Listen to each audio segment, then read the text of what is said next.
If you've ever tried to cipher a code, you know that often times there is one key that you need in order to figure the whole thing out.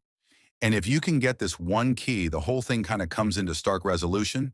You can see the entire picture of what's trying to be presented to you. And that's what I'm going to talk to you guys about today. There's one aspect to the nature of women that we men are extremely naive to because it's so fundamental to who we are that we can't imagine that it could be so different for them. But if we understand this one thing and understand that it's in their nature, it's not a behavioral thing. It's like dogs bark because it's who they are. It's in their nature to bark.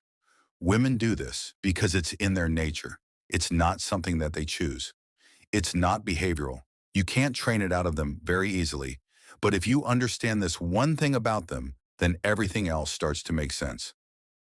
And so today we're going to talk about the key to the cipher of understanding female behavior in romantic relationships, marriage in particular, because I think that's when you're really talking about the big leagues. That's when it really matters. So let's get into the code. We keep it.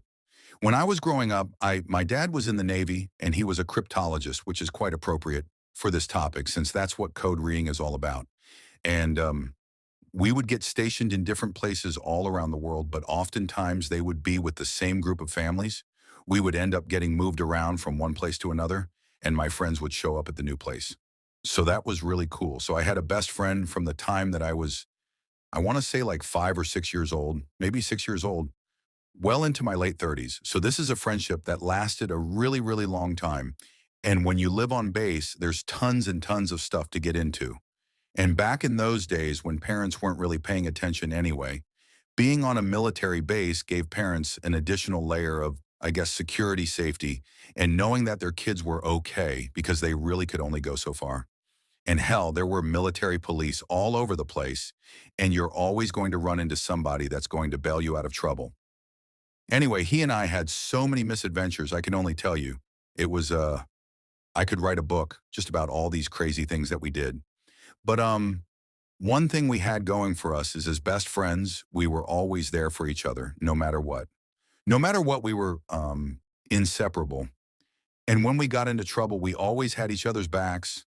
Always, never once did we ever let each other down. And we were in some pretty hairy, I've got your back situations. My friend's name was Mike, and he taught me what it meant to be and to have a best friend. Throughout my life, I had plenty of other friends, and that same theme applied where you kind of had your friends back. You were generally loyal to them, and when things would go sideways, you would cover for them. And that's just what it was to be a boy, back in the era of very little supervision. You had to cover for each other. There was always a threat of serious repercussions, and that usually involved a belt. Very seldom did that threat ever get realized, but there was always that threat. So covering was a necessity for everyone involved. Anyway, so when we meet that perfect girl, you know, the one that you think is going to make your life right, she's going to make you a man. She's going to take you from being a boy to being a man. You're going to learn everything you ever wanted to know, and you're going to have personal full-time access to your own female body. Oh my God, it's going to be the best. But before you can get there, there's a commitment involved. And as a man, when we go in to make a commitment, well, we have a certain understanding of what that commitment means. And for me, and I think for a lot of you guys, that commitment means what I just described, and it's even in the vows, do you take this woman and this man, for better or worse, for richer or poorer, for in sickness and health, all that stuff. I mean, that's what it's all about.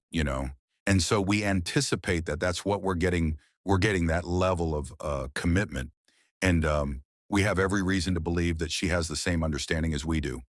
Unfortunately, that's not always the case. The vow isn't the same for her. So where men are accustomed to that idea of being loyal and having each other's back, women don't. But when men go into that relationship, into that marriage in particular, that vow that is said strikes a chord with us, you're saying it there in front of God and everybody, all your friends, your family, her friends, her family, everyone's there. And we're all saying it together, and sickness and health and richer or poorer and all that stuff. To us, it sounds like the kind of relationship we had with our buddies, with our best friends. Like that's the way we feel about it. It's like we're in for good, no matter what I mean. I could probably still call my old best friend if I needed to dispose of a body. I think he can come and help me not ask any questions. Like there are not many people like that. That's what you think you're getting with a wife. Unfortunately, that's not the way they're made. Now I'm being general here, and I'm sure there could be some women out there that might meet that criteria. Women who perhaps have had a lot of male companionship, like good father, good brothers, that kind of stuff growing up would be, potential opportunists for having that same kind of belief about marriage. But in general, the vast majority of women are not in it for that. Women connect with you because they believe it's in their own best interest to do so. That is their nature going back to the beginning of time. Women had to care for babies. They had to know that they were going to be protected. They had to look for the best opportunity. And congratulations when you met her and she decided that you were a good guy. You were that best opportunity. However, that vow was only half right. So richer they're there, poorer not so sure. Health, absolutely. They're with you when you're healthy. Sick, maybe not so reliable. Good times, bad times, good times. Yeah, you get them for good times, but things go really bad. You get really sick or you get really poor. Don't be shocked if they bail on you. Just don't. And this was the misconception that I had in my own marriage. I believed that I had a new best friend. I thought, okay, she's my new pal. I mean, and she's got all kinds of good equipment that my old pals didn't have. So there's going to be a lot of fun things that we can do together that I couldn't do with my old pal Mike. So I was all into this marriage thing. It seemed like this was the best of both worlds. I get a best friend and I get access to all the equipment in a girl. So yeah, it's like I could have sex anytime I wanted. At least that's what I thought. And I had a pal that I knew had my back no matter what. No, that's not what it's unconscious. God, I've had this conversation with my ex-wife on a number of occasions, and she says that she left for reasons other than the fact that I was down and out and my finances were a wreck and all that stuff. But I knew that our marriage, and she did too, was kind of in bad shape for at least a decade before she left. Now, if she had left just a few years earlier, she could have had me for alimony for a good chunk of change, probably 70 or $80,000 a year. But things were good. Then we had money. Oh, where you going, Deb? Hey, pal. Deboo come back. Yep, you can't go any further than that, man. Oh, yesterday, Deb fell in deep water. It's not good. No, you got to come this way, pal. That's it. Wow. So agile. Yeah, but she left when things were bad and there was no money to take. And so, yeah, she didn't get anything out of me, but she certainly has paid a very high price for it. And I feel pretty bad for her that, that's just what you get, the decisions you make in life. But for you guys out there who are considering getting into a marriage or you're looking back at your marriage and wondering what the hell happened, I think that most of us misunderstand women at that level.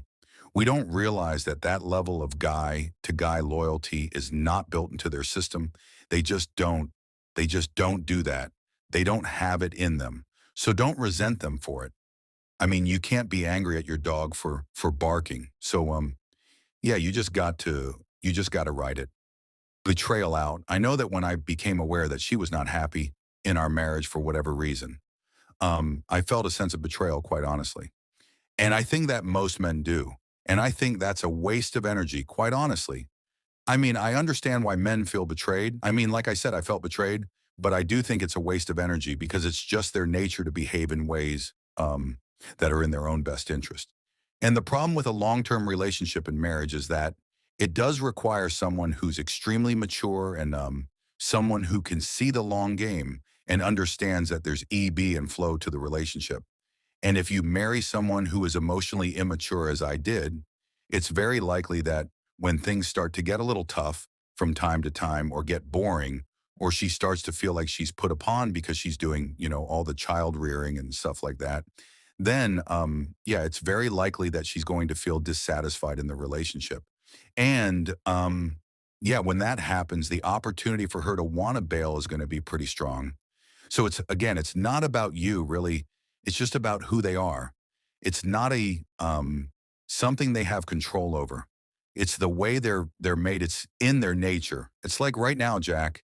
I mean, Deb's over here digging a hole. It's just in his nature to dig holes, and God knows what he's finding in there. But I'm sure it's not good, but there's no point in getting upset with him because it's just who he is as a dog. No one teaches us about women. I think as men, marriage is such a rite of passage for us, and it's such a transition from being boy to being man and taking on responsibility and joining society that we put all this energy into it. It's something that we believe has an enormous amount of meaning. We give it a lot of meaning.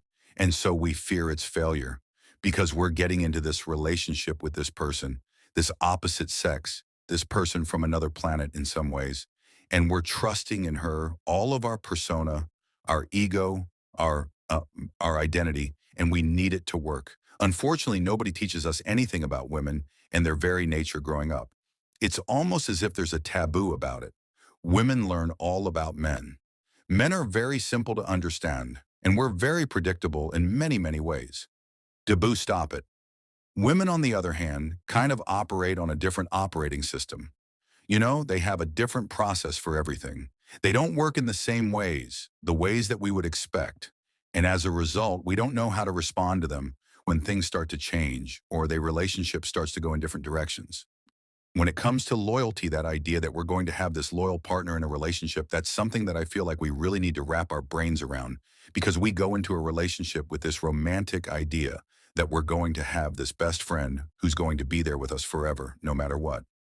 And if you want that, you're probably going to need to hang out with your old pals, your old friends, because they'll be there no matter what. Your wife will not. She is not that kind of animal. If dogs are men, women are cats. Dogs will stick with you till the very end. Cats, they like you when you're nearby. But if you're not nearby, they're fine, you know? And cats are kind of like that. Women are kind of like that Jay, where you going, pal? Oh my God, these dogs are crazy today. Relax, you guys. Anyway, I hope you've enjoyed the video. If you have, please like and subscribe. If you know somebody who's about to get married or somebody who's even going through a divorce and is trying to reconcile in their head, what the hell went wrong? Why is she acting like this? Why am I feeling so betrayed? Maybe this will help. Maybe it'll help them see the light. And if you're going into a relationship, do away with all those romantic ideas that she's going to be there no matter what. Because the likelihood that she is not the case. And if it turns out that she is, and you lower your expectations, not expecting that, she's going to hang in there with you. And she does, what a great surprise that would be. But if you go in there thinking she's going to be there through thick and thin, and she drops you the first time something goes wrong, you won't be shocked. All right, you guys. Oh my God. Anyway, catch you next time.